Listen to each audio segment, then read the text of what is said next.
지금이야. 그날 밤 저는 살인자가 될 뻔했습니다. 손이 부들부들 떨렸어요. 침실에서는 남편의 코 고는 소리가 들렸죠. 그 소리를 들으며 나는 생각했습니다. 지금이야. 지금 들어가면 돼. 하지만 발이 떨어지지 않았어요. 60년을 살면서 한 번도 남을 해치려고 생각해 본 적이 없는 내가 그날 밤 남편을 죽이려 하고 있었습니다. 어떻게 이렇게 됐을까요? 내 인생이 어쩌다 이 지경이 된 걸까요? 누가 좀 알려주세요. 1968년 21살에 결혼했습니다. 중매로 만난 남편 박만수는 공무원이었어요. 키도 크고 말도 점잖게 하는 사람이었죠. 시부모님도 좋아 보였고요. 우리 며느리 참 얌전하고 예쁘네. 시어머니가 흐뭇하게 웃으며 말했습니다. 처음 몇 달은 괜찮았어요. 평범한 신혼 생활이었죠. 남편은 매일 출근했고 나는 집안일을 했습니다. 하지만 변화는 첫 임신 소식을 전하고 나서부터였어요. 임신했어요, 여보. 기쁜 마음으로 말했는데 남편의 반응은 예상 밖이었습니다. 딸이면 어쩔 거야? 그래도 우리 아기잖아요. 아들 낳아. 꼭. 차가운 목소리였어요. 등골이 서늘해졌습니다. 10달 후 딸을 낳았어요. 출산의 고통을 견디고 품에 안은 내 아기는 정말 예뻤습니다. 하지만 병실에 들어온 남편의 얼굴은 일그러져 있었어요. 딸이라며? 네. 쓸데없는 짓 했네. 그게 전부였습니다. 아내가 죽을 고비를 넘기고 아이를 낳았는데 축하 한마디도 없었어요. 산후조리를 하던 어느 날이었습니다. 아기가 울어서 분유를 타고 있는데 남편이 술 취해 들어왔어요. 시끄러워. 애 좀 조용히 시켜. 지금 우유 주려고 하는데요. 그때였습니다. 작. 뺨을 얻어맞았어요. 처음이었습니다. 말대꾸하지 마. 뺨이 화끈거렸습니다. 눈물이 핑 돌았죠. 아기를 안고 방으로 들어가 문을 잠갔습니다. 아기와 함께 울었어요. 일시적인 거야. 술 때문이야. 그렇게 스스로를 위로했습니다. 하지만 그건 시작에 불과했어요. 둘째를 임신했을 때도 딸이었습니다. 남편은 병원에도 오지 않았어요. 셋째도 딸. 이때부터 폭력은 일상이 됐습니다. 쓸모없는 년이. 딸만 3명이나 낳고 주먹이 날아오고 발길질이 이어졌어요. 처음에는 피했습니다. 울면서 용서를 빌었죠. 하지만 점점 무뎌졌습니다. 아팠지만 참았어요. 아이들 때문에요. 참자. 애들 아빠니까. 참으면 돼. 1980년대에 들어서며 폭력은 더 심해졌습니다. 남편은 승진해서 밀렸고 그 화풀이를 나한테 했어요. 다 내 탓이야. 내가 복이 없어서. 술만 마시면 집을 부쉈습니다. 식탁을 엎고 그릇을 집어던지고 나를 때렸어요. 멍이 들었습니다. 갈비뼈가 부러진 적도 있어요. 병원에 가면 의사가 물었죠. 이거 누가 때린 거 아니에요? 아니요, 넘어져서요. 거짓말했습니다. 부끄러웠거든요. 남편한테 맞고 사는 여자라는 게. 아이들도 알았습니다. 큰딸이 중학생 때였어요. 엄마, 우리 아빠한테서 도망가요. 안 돼. 왜요? 엄마가 죽을 수도 있어요. 아빠가 어떻게 할지 몰라. 그리고 세상 사람들이 뭐라고 할까봐. 엄마. 큰딸이 울었습니다. 나도 울었어요. 하지만 떠날 수 없었습니다. 1980년대 시골에서 이혼한 여자로 산다는 것은 상상도 할 수 없었어요.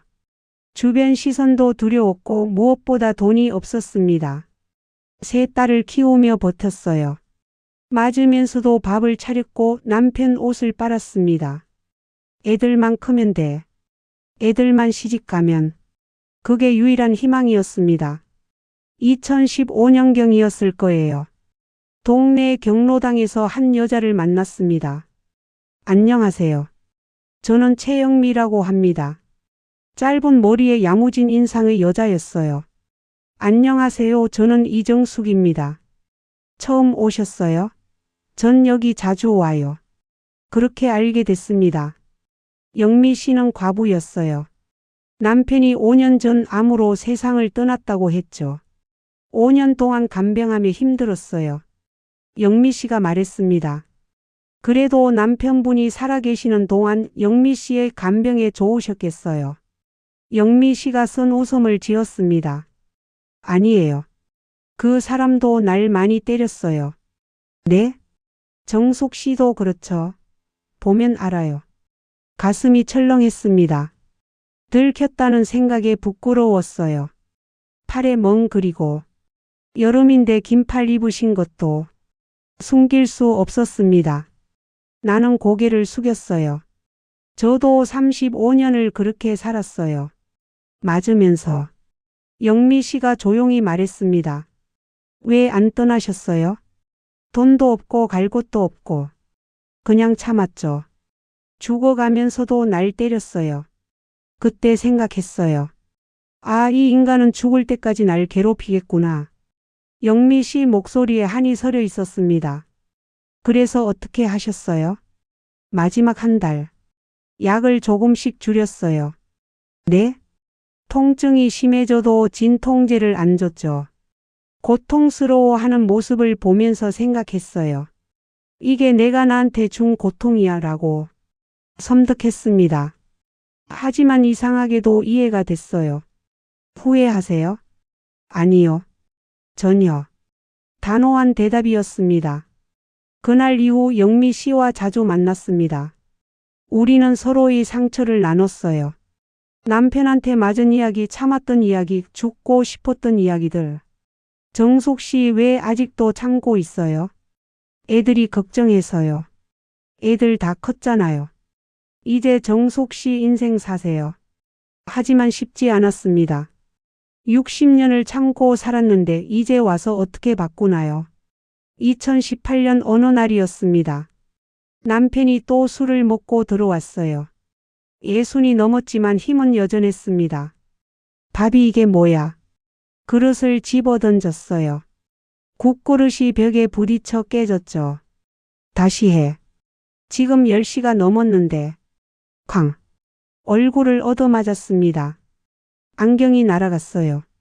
바닥에 쓰러졌습니다. 말대꾸하지 마. 발길질이 이어졌어요. 배를 차고 옆구리를 밟고 숨이 막혔습니다. 이대로 죽는 건가 싶었어요. 큰딸이 달려왔습니다. 아빠, 그만해요. 비켜. 남편이 딸까지 밀쳤어요. 딸이 벽에 부딪혔습니다. 엄마, 경찰 불러요. 하지만 나는 고개를 저었어요. 부끄러웠습니다. 이웃들이 알까봐, 동네 소문이 날까봐. 괜찮아. 괜찮아. 큰딸이 울면서 나를 부축했습니다. 그날 밤 거울을 봤어요. 얼굴이 퉁퉁 부어 있었고 눈가에 멍이 들었습니다. 65세 할머니의 얼굴이 말이 아니었어요. 이렇게 죽는 건가? 그런 생각이 들었습니다. 다음 날 영미 씨한테 전화했어요. 영미 씨, 만날 수 있어요? 왜요? 무슨 일 있어요? 죽이고 싶어요. 전화기 너머로 침묵이 흘렀습니다. 어디서 만날까요? 영미 씨 집에서 만났습니다. 마주 앉아 차를 마셨어요. 얼굴 많이 맞으셨네요. 네. 정숙 씨 진심이에요? 죽이고 싶다는 거? 나는 고개를 끄덕였습니다. 40년을 참았어요. 더는 못 참겠어요. 이대로 죽을 순 없어요. 영미 씨가 내 손을 잡았어요. 알아요. 나도 그랬으니까. 어떻게 하면 될까요? 일단 준비가 필요해요. 그날부터 우리는 계획을 세웠습니다. 영미 씨가 말했어요. 가장 중요한 건 들키지 않는 거예요. 자연사처럼 보여야 해요. 어떻게요? 정숙 씨 남편 지병 있어요? 고혈압이요. 당뇨도 있고. 좋아요. 그럼 약을 이용하면 돼요. 약이요? 혈압약을 갑자기 끊으면 위험해요. 그리고 술을 많이 마시게 하면 소름이 돋았습니다. 하지만 귀를 기울였어요.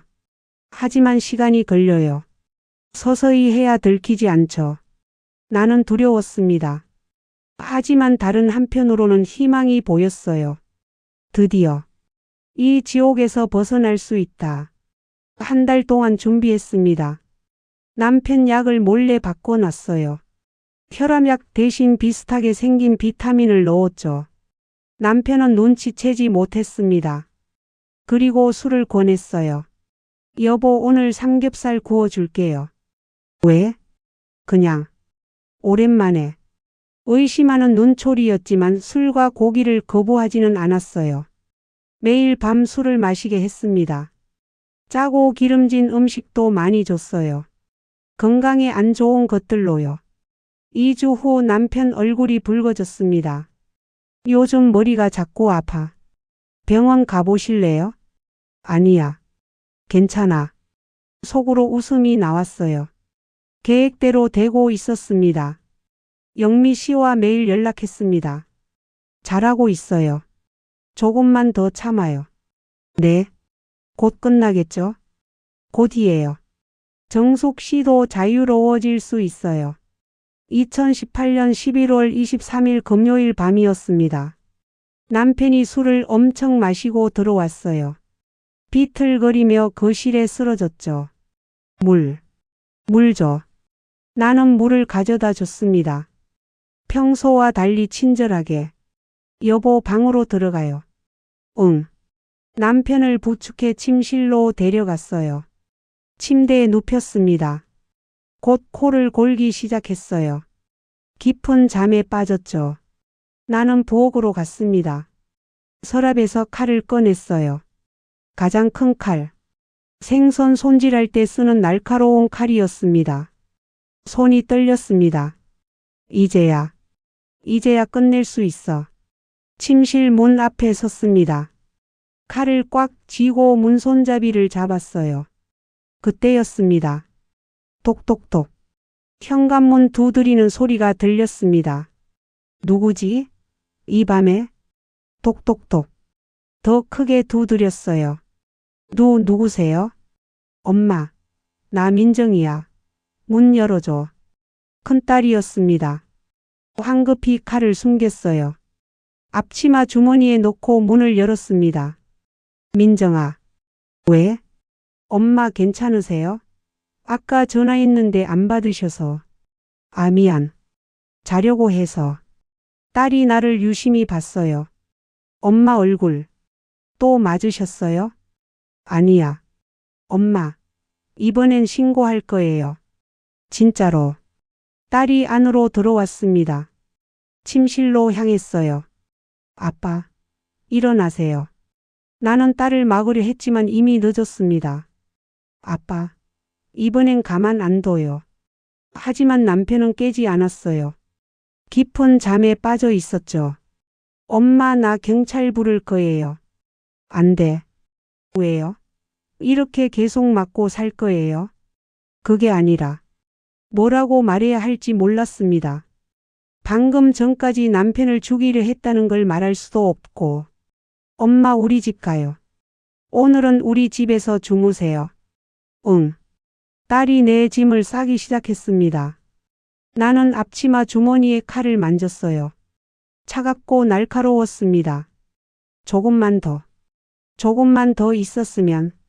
하지만 이미 기회는 놓쳤습니다. 딸 집에서 머물렀습니다. 일주일 후 남편이 쓰러졌다는 연락을 받았어요. 뇌출혈이에요. 혈압이 너무 올라서. 병원에서 의사가 말했습니다. 평소에 혈압약 잘 드셨나요? 네. 매일 드셨는데. 거짓말이었습니다. 사실은 안 먹였죠. 이상하네요. 혈압이 200이 넘어요. 약을 안 드신 것 같은데. 가슴이 철렁했습니다. 혹시 집에 남은 약 있으면 가져오실 수 있어요? 알겠습니다. 집에 돌아가 약통을 봤어요. 내가 바꿔놓은 가짜 약들. 순간 깨달았습니다. 들키면 나도 끝이야. 황급히 약을 모두 버렸습니다. 진짜 혈압약을 다시 넣어뒀어요. 남편은 중환자실에 있었습니다. 의식불명 상태였죠. 회복 가능성은 50% 정도입니다. 의사의 말에 복잡한 감정이 들었어요. 죽어라. 제발 죽어라. 하지만 한편으로는 두려웠습니다. 들키면 어떡하지? 내가 의도적으로 약을 안 먹인 걸 알면? 영미 씨한테 전화했어요. 영미 씨. 일이 꼬였어요. 뭐가요? 상황을 설명했습니다. 정숙 씨, 지금 당장 모든 증거를 없애야 해요. 이미 약은 버렸어요. 그것만으로는 부족해요. 혹시 문자나 통화 기록은? 있어요. 우리 계획 세운 거. 당장 삭제하세요. 손이 떨렸습니다. 문자를 하나하나 지웠어요. 영미 씨와의 대화들, 계획들, 모든 흔적을 지웠습니다. 그날 밤 잠을 잘 수 없었어요. 혹시 경찰이 올까봐 들킬까봐. 남편은 일주일 만에 깨어났습니다. 하지만 완전히 달라져 있었어요. 반신불수의 말도 제대로 못했죠.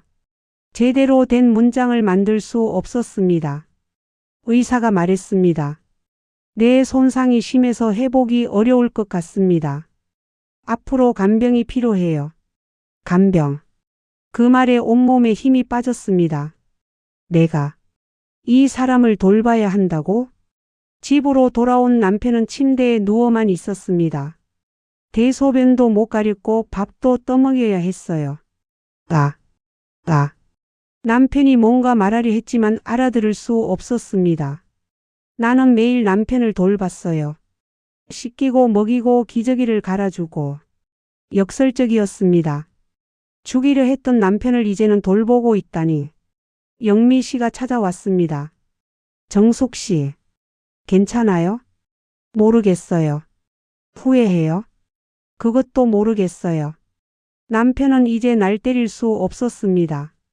말도 못했고 움직일 수도 없었죠. 하지만 나는 자유롭지 못했어요. 오히려 더 묶여 있었습니다. 이 사람이 날 죽인 건지, 내가 이 사람을 죽인 건지. 2년 동안 힘들게 간병했습니다. 2020년 남편이 세상을 떠났어요. 폐렴 합병증이었습니다. 장례식에서 사람들이 말했습니다. 부인이 정말 정성껏 간호하셨네요. 효부상 받으실 만해요. 웃음이 나왔습니다. 나는 그 사람을 죽이려 했던 사람인데. 지금 2025년입니다. 나는 혼자 살고 있어요. 70세가 넘었습니다. 가끔 생각합니다. 누가 누구를 죽인 걸까? 남편이 나를 죽인 걸까요? 40년간의 폭력으로 내 인생을 망친 거니까. 아니면 내가 남편을 죽인 걸까요? 약을 끊어서 뇌출혈이 온 거니까. 아니면 우리 둘 다 죽은 걸까요?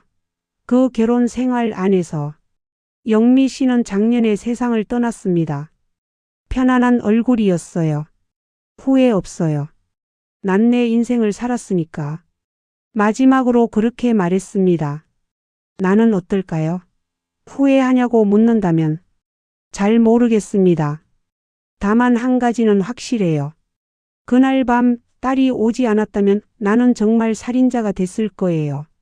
그게 다행인지 불행인지는 아직도 모르겠습니다. 가정폭력 참으면 될까요? 용서하면 끝날까요? 아니면 극단적 선택만이 답일까요? 여러분의 그때 그 시절은 어떠셨나요? 혹시 비슷한 아픔을 겪으신 분이 계신가요? 누군가 여러분의 존재를 죽이려 하지는 않았나요?